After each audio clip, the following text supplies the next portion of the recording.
అందరికీ నమస్కారం. రాష్ట్ర ప్రజలకి, శ్రేయోభిలాషులకి, ప్రతి ఒక్కళ్ళకి ప్రజలకు నిజం తెలిసిపోయిన తరువాత నువ్వు చేయగలిగింది ఏముంది? వైఎస్ జగన్మోహన్ రెడ్డి గారు అధికారంలో ఉన్నప్పుడు పరదాలు, ప్యాలెస్లు, 900 మంది, 984 మంది సెక్యూరిటీలు, పదవి అయిపోయేదాకా కూడా అబద్ధాలాడుతూ నీవు కాలం గడిపావు. నీ బ్రతుకల్లా నువ్వు ఊరకు అబద్ధాలు చెప్పుకుంటూ బ్రతికేవుగా, నిజం ఏ రోజు కూడా చెప్పలేదు. అసలు నీకు పదవి పోయిన తర్వాత బుర్రకు ఏ ఒక్క ఒట్టి కూడా పని చేయటం లేదు, పని కావటం లేదు. దేనికి?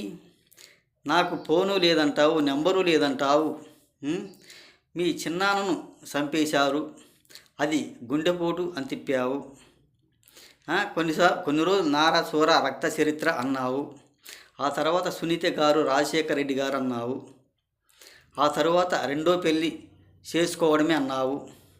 ఇప్పుడేమో ఆస్తిలో వాటా కోసం సునీత గారిని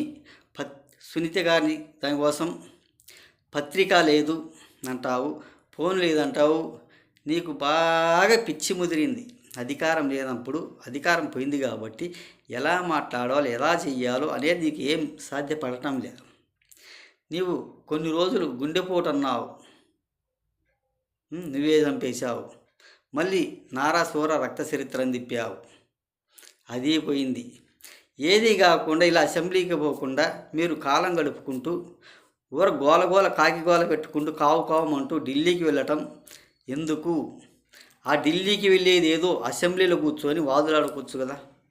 నీకు ప్రతిపక్షం లేకపోయినా అసెంబ్లీ కూర్చొని ఆ ఢిల్లీలో ధర్నాలో ఏం మాట్లాడగలుగుతానో, ఏం అల్లి అనుకున్నావో అదే అసెంబ్లీలో మాట్లాడవచ్చు కదా. ఢిల్లీ పోయి ఏం చేస్తావు? అందరూ కూడా కొడతారు నీకు. ఏదో పొద్దుపోయేసరికి కాలం గడపడానికి కడుపు కాని మాటలు, గొడవలు పెట్టడానికి మాటలు, పొద్దుపోయేసరికి మనకు పూట జరిగే మాటలు, జరగని మాటలు, ఏదో ఒకటి మాట్లాడుకుని 10 వీడియోలు విడుదల చేస్తే మన కాలం గడిచిపోతుంది. ఏదో ఒక పక్క గొడవలు పెడితే అవి చూసి రెచ్చిపోతే వైరల్ కావాలి. అది వైరల్తే నీకు సింపతి పెరుగుతుంది. గొడవలు అయితే ఏమైతే నీకు ఆడకపోతే ఏముండదు కదా. ఎక్కడికి పోయిన ఏముండదు. కొత్త కల్లిపిల్లి మాట, కడుపులు చేసి పారిపోయే మాట, దేనికి పనికి వచ్చే వ్యవస్థ అది మాత్రం మానుకోండి. పిచ్చి వీడియోలు వదలబాకండి. అనవసరం ఎందుకు పొద్దుపోయి 10 వీడియోలు. ఏదో సింపతి కూడా ఏదో చెయ్యండి, అంతేగాని కడుపు కాని మాటలు మాట్లాడుకుంటూ కాలం ఈ విధంగా చేస్తే చాలా బ్యాడ్ నేమ్ నీకే. ఒక్కసారి ఆలోచించుకో. ఇటువంటి పిచ్చి వీడియోలు మాత్రం తీయబాకండి. ఎవరైనా కానీ నువ్వు చెప్పేది ఏదైనా కానీ ఢిల్లీకి వెళ్ళకుండా ఈడకు వచ్చి ఆ ధర్నా చేసేదేదో వివేకానంద రెడ్డి గారిని చంపేశారు, దాని మీద ధర్నా చెయ్యి. అప్పుడు చేయకపోయినా ఇప్పుడైనా చెయ్యి.